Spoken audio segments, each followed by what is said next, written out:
मुख्यमंत्री आणि पंतप्रधानांच्या बैठकीनंतर 3 मोठे निर्णय घेण्यात आलेत। यापुढे राज्यातील किल्ल्यांचं संवर्धन राज्य सरकारच करणार आहे। त्यात केंद्राचा हस्तक्षेप असणार नाही।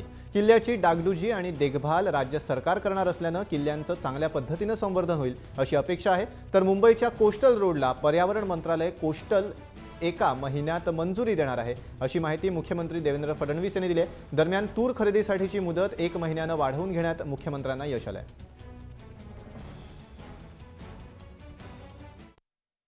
आज महाराष्ट्रातल्या गड किल्ल्यांच्या संदर्भात माननीय सांस्कृतिक मंत्री महेश शर्माजी यांच्याकडे आमची बैठक झाली।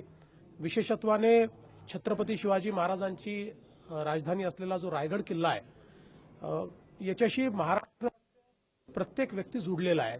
त्याचे खूप मोठ्या प्रमाणात संवेदना या किल्ल्याशी जुडलेल्या आहेत, कारण ही खऱ्या अर्थानं महाराष्ट्राची राजधानी आहे आणि म्हणून याच्या संवर्धनाकरता आज आम्ही ही बैठक घेतली होती। रायगड किल्ल्याचं जे काही संवर्धन करायचं आहे ते अतिशय वेगाने आम्हाला करता येईल। त्याचा जो 600 कोटी रुपयाचा प्लॅन आम्ही तयार केला आहे, तो प्लॅन जो आहे आता त्याला मान्यता मिळून आणि त्याचं काम देखील आम्हाला करता येईल। त्यासोबत इतरही जे किल्ले आहेत छत्रपती शिवाजी महाराजांचे जे जगात अगदी ज्याला आपण जगातलं आश्चर्य म्हणू शकतो अशा प्रकारची त्याची रचना आहे, तर या सगळ्या किल्ल्यांच्या संवर्धनाकरता जो काही मार्ग आहे तो माननीय मंत्री महोदयांनी मोकळा केलेला आहे।